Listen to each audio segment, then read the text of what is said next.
Žinote, daugelis žmonių klausia, ar turėtume jam atleisti, ar turėtume leisti jam pasirodyti. Ir manau, kad visi iš tikrųjų užduoda neteisingą klausimą. Žmonės nori diskutuoti, ar jo atsiprašymas nuoširdus, bet man nerūpi, ar jis nuoširdus. Jis nepakenkė Izraeliui. Jis įskaudino žydų vaikus Londone, kurių sinagogos buvo apmėtytos padegamosiomis bombomis vos praėjusį mėnesį. Jis įskaudino žydų studentus Kolumbijoje.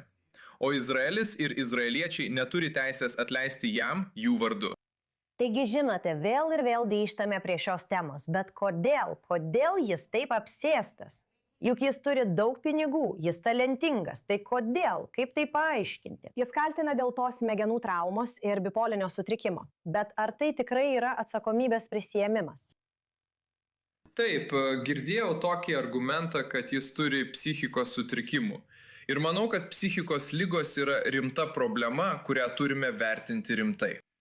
Bet tai nepateisina tokių žodžių kaip aš paskelbsiu Defcon 2, 3 prieš žydus, ar žinote išleisti dainą su žodžiais Heil Hitler, versti jaunus juodaodžius vaikus dainuoti Heil Hitler jo muzikinėme klipe. Visa tai negali būti nurašoma tik psichikos ligai. Tai yra taktika, kurią jis naudojo, nes norėjo būti garsus, nes norėjo daugiau, jis jau buvo garsus, jis norėjo būti dar garsesnis, jis norėjo daugiau dėmesio.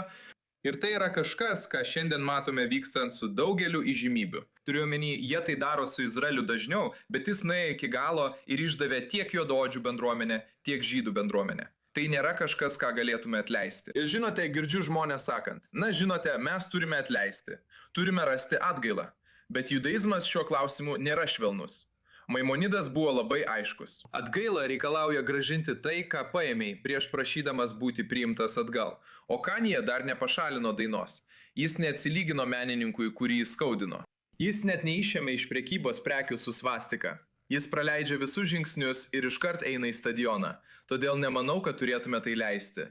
Ir žinote, iš tos pusės jis sakė, kad susitipo, žinote, su rabinais ir panašiai. Na, koks būtų tinkamas atgailos žingsnis, kad jis iš tikrųjų susipažintų su situacija ir pradėtų šviesti žmonės, kuriuos jis tarsi ragino nekęsti žydų tautos? Taip, žinote, atgaila yra asmeniška, ji kainuoja daug ir nesibaigia bilietų pardavimais. Kai jis paskelbė apie savo pasirodymą Londone, tai buvo todėl, kad jam sumokėjo milijonus dolerių. Man atrodo, tai buvo 15 milijonų dolerių. Tai nėra būdas atgailauti, o priežastis, kodėl jis dabar susitelkė į Izraelį, yra ta, kad Jungtinė karalystė atsisakė išduoti jam vizą. Prancūzija atšaukė, Lenkija atšaukė jo pasirodymą, Šveicarija, Australija, Wireless festivalis atsisakė jo. Jis nepabudo ir nepasirinko Izraelio, neapsisprendė, kad nori, žinote, vykti į privačią kelionę ir sužinoti daugiau. Europa privertė jį rinktis Izraelį. Ir tai yra žmogus, kuris bando išsipirkti iš pasiekmių. O kaina – žydų orumas. Todėl nemanau, kad turėtume tai leisti. Kitas klausimas, jei jis nuspręstų tai padaryti, ar izraeliečiai pirks bilietus? Taip, manau, izraeliečiai jau apsisprendė. Skaičiau, kad 2 geriausi Izraelio prodiuseriai tam pasakė ne. Gadi Oronas pasitraukė prieš 2 mėnesius. Barbie Club savininkas organizuoja boikotą, jei tai įvyks. Net prodiuseris, kuris kitą mėnesį Tbilisyje rengė Kanye pasirodymą, sakė, kad koncertas Izraelyje būtų neįsivaizduojamas. Izraelio muzikos industrija jau apsisprendė. Vieninteliai, kurie vis dar stumia šią istoriją, yra viešųjų ryšių specialistai, kuriems dėl jo reikia šios antraštės. Nemanau, kad izraeliečiai tam pritartų. Ir žinote, asmeniškai aš užaugau klausydamas Kanye Westo muzikos. Man jį patiko, manau, kad jis talentingas atlikėjas.